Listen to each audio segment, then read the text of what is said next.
আমাকে আজকের এই জনসমুদ্রকে শান্ত করার জন্য বলা হয়েছে। আমি জানি না আপনারা কি শান্ত হবেন না অশান্ত হয়ে যাবেন।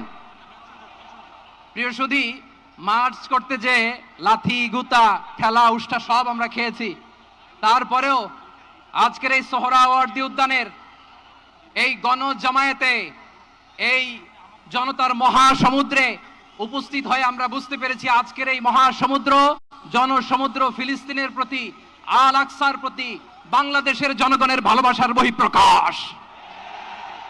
ভৌগোলিকভাবে আমরা ফিলিস্তিন থেকে অনেক দূরে হতে পারি, কিন্তু আজকের এই জনসমুদ্র প্রমাণ করে আমাদের এক একজনের হৃদয়ে, বুকের ভেতরে বাস করে এক একটা ফিলিস্তিন। আমাদের হৃদয়ে বাস করছে এক একটা গাজা, আমাদের হৃদয়ে বাস করে এক একটা আল কুদস। চিৎকার করে বলুন ঠিক কিনা। আমরা আজকে সংহতি প্রকাশ করব আমাদের মজলুম ভাইদের উদ্দেশ্যে। এক আওয়াজে আমাদের কণ্ঠকে উচ্চকিত করে অতিথি থেকে শুরু করে অডিয়েন্সের সবাই আল্লাহু আকবার ধ্বনি দিয়ে সোহরাওয়ার্দী উদ্যানের এই ময়দানকে আমরা কাঁপাতে রাজি আছি না নাই? নারায়ে তাকবীর, নারায়ে তাকবীর। দিন ইসলাম, দিন ইসলাম। ফিলিস্তিন, ফিলিস্তিন। আল কুদুস, আল কুদুস। ফিলিস্তিন, ফিলিস্তিন।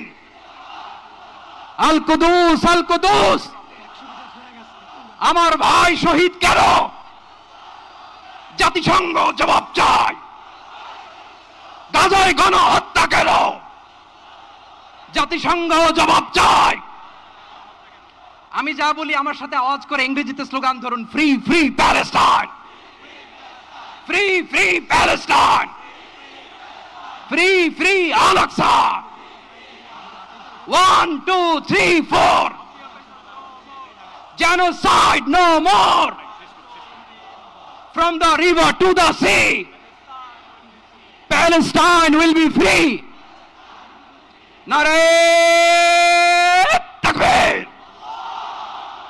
Wa ma alayna illa al balagh. Assalamu alaykum wa rahmatullahi wa barakatuh.